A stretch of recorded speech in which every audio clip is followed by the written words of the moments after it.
Qui est Arnaud Tenas? Peut-il concurrencer à terme Gigio Donnarumma et prendre sa place de numéro 1 au Paris Saint-Germain? On va justement en parler tous ensemble, mes petits bowlers, et justement, on va présenter cette petite vidéo en 3 parties. Ce sera un format court et justement, on va discuter de la possible concurrence entre Gigio et Tenas et les raisons qui pourraient penser à cette concurrence. Et avant de commencer, justement, n'hésitez pas à mettre un maximum de likes sur cette vidéo pour aider au référencement et au développement de la chaîne. Et si vous êtes nouveau sur le format, n'hésitez surtout pas à vous abonner. Et pour commencer, justement, pour répondre à la grande question de si Arnaud Tenas peut devenir une vraie menace pour Gigio Donnarumma, il est important de le présenter déjà pour commencer. Qui est Arnaud Tenas? Arnaud Tenas, c'est un gardien espagnol qui a 22 ans, qui jusque-là a fait son centre de formation et toutes ses classes dans l'équipe du FC Barcelone, mais malheureusement, il n'avait jusque-là jamais pu jouer de match en division première avec le FC Barcelone. Cependant, ça ne l'a pas empêché d'acquérir de l'expérience internationale, notamment avec la sélection espagnole U17, U19 avec laquelle il a remporté les championnats d'Europe contre le Portugal, mais également la sélection Espoir.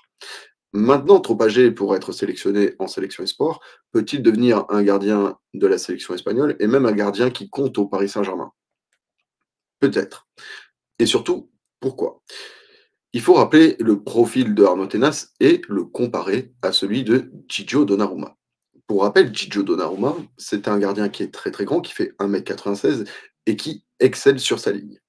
Cependant, Gigio Donnarumma présente quelques limites. On sait que c'est un gardien qui est très soumis au stress et qu'en fonction de ce stress, il peut notamment produire des performances de plus ou moins haute volée.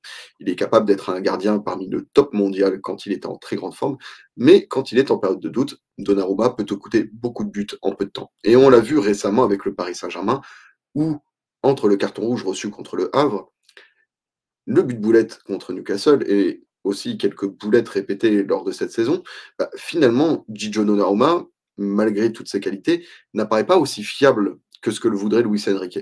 Si on rajoute en plus de ça le jeu au pied de Gigio Donnarumma, qui n'est clairement pas son point fort et qu'on pourrait même pointer comme un point faible, on a vu contre Monaco, notamment sous pression, qu'il a fait une passe complètement ratée qui coûte un but au Paris Saint-Germain. On se dit qu'à terme, peut-être que la place de Gigio Donnarumma pourrait être menacée au Paris Saint-Germain et peut-être même dans un avenir proche. Pourquoi? Parce que le profil de Arnaud Tenas est complètement différent de celui de Gigio Donnarumma. Arnaud Tenas fait seulement 1,85 m, là où Gigio Donnarumma est un véritable albatros qui prend toute sa cage, et notamment quand il étend les bras.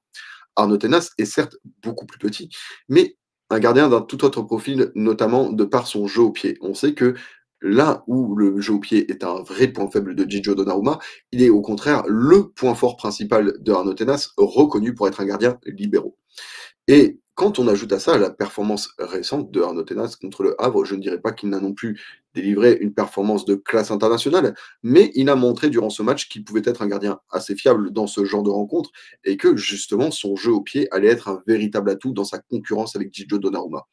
On sait que le carton rouge de Gigio Donnarumma reçu contre le Havre va l'empêcher de jouer le week-end prochain contre Nantes et que selon la performance de Arnaud Tenas contre le FC Nantes, Gigio Donnarumma pourrait être très bien mis en danger. Et pourquoi?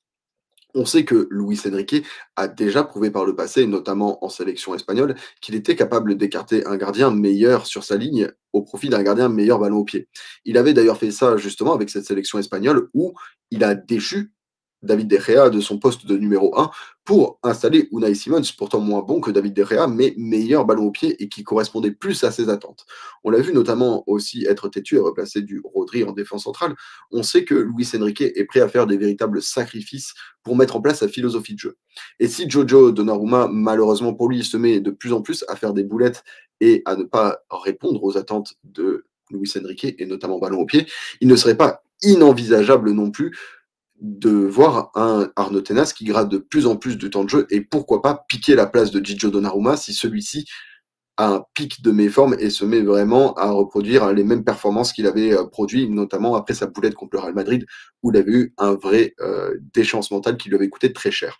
Si Gigio Donnarumma reproduit à l'image de cette saison les mêmes erreurs, il est tout à fait possible que Arnaud Tenas lui prenne sa place cette saison et que finalement le Paris Saint-Germain cherche un autre gardien après les départs de Navas qui sera en fin de contrat et de Gigio Donnarumma qui n'aura peut-être pas convaincu Luis Enrique dans ses attentes d'un gardien.